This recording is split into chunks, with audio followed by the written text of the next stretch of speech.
Renungan Harian Senin 15 Juni 2020, Pekan Biasa ke-11. Jangan pernah membalas dendam kepada orang yang berbuat jahat kepadamu. Bacaan pertama dari 1 Raja-Raja bab 21 ayat 1 sampai 16.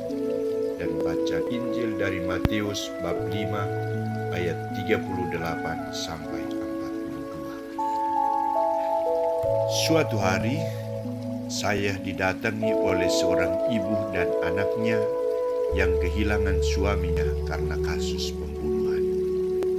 Ibu itu mengatakan bahwa tantangan yang dialami saat ini adalah berhadapan dengan anak-anaknya yang sudah mulai besar dan selalu terbayang akan situasi yang dialami oleh ayah mereka beberapa tahun yang lalu.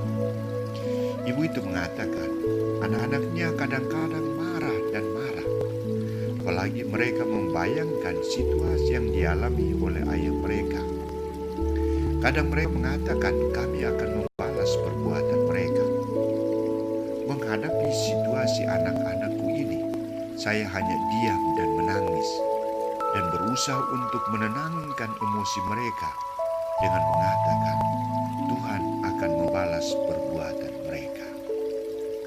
Saudara-saudariku terkasih, dalam khotbah di bukit, Yesus memberikan sebuah pengajaran baru kepada murid-muridnya. Kalian mendengar bahwa dahulu disabdakan, mata ganti mata, gigi ganti gigi. Tetapi aku berkata kepadamu, jangan kalian melawan orang yang berbuat jahat kepadamu. Sebaliknya, kalau ada yang menampar pipi kananmu, berikan juga pipi kirimu. Saudara-saudariku terkasih, Yesus tahu bahwa para muridnya masih sangat dipengaruhi oleh hukum balas dendam. Setiap perbuatan jahat harus dibalas dengan sikap atau tindakan kejahatan, dan ini benar menurut hukum Yahudi. Karena itu Yesus membalikkan hukum balas dendam dengan tindakan kasih yang merupakan dasar dari hukum Allah. Yesus mengajarkan hukum yang baru, mengasihi dan mengampuni. Jangan kalian melawan orang yang berbuat jahat kepadamu. Kalau ada yang menampar pipi kirimu, berikan juga pipi kanan. Mengapa? Menurut Yesus, pengampunan dan perbuatan baik, mengasihi adalah anugerah ilahi, bukan pekerjaan atau usaha manusia. Sikap inilah yang dibuktikan oleh Yesus sendiri ketika disalib. Bapa, ampunilah mereka karena mereka tidak tahu apa yang mereka perbuat. Saudara-saudaraku terkasih, jangan pernah membalas dendam kepada orang yang berbuat jahat padamu. Mampukah kita mempraktikkan ungkapan ini dalam hidup kita?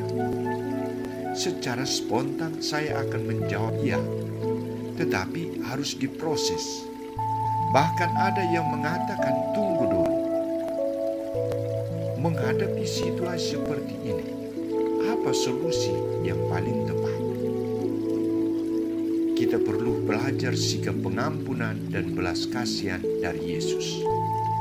Di samping itu, kita juga perlu membuka diri, membiarkan Roh Kudus bekerja dalam diri kita untuk menyembuhkan luka batin, segala persoalan yang kita alami, dan menciptakan suasana hati yang baru, hati yang pengampun dan hati yang berbelas kasih. Tindakan kita ini akan membawa pertobatan bagi orang yang berbuat jahat. Mari kita coba membuktikannya. Hasilnya apa? Kasih dan pengampunan akan tumbuh dalam keluarga, dalam komunitas, dalam masyarakat, dan dalam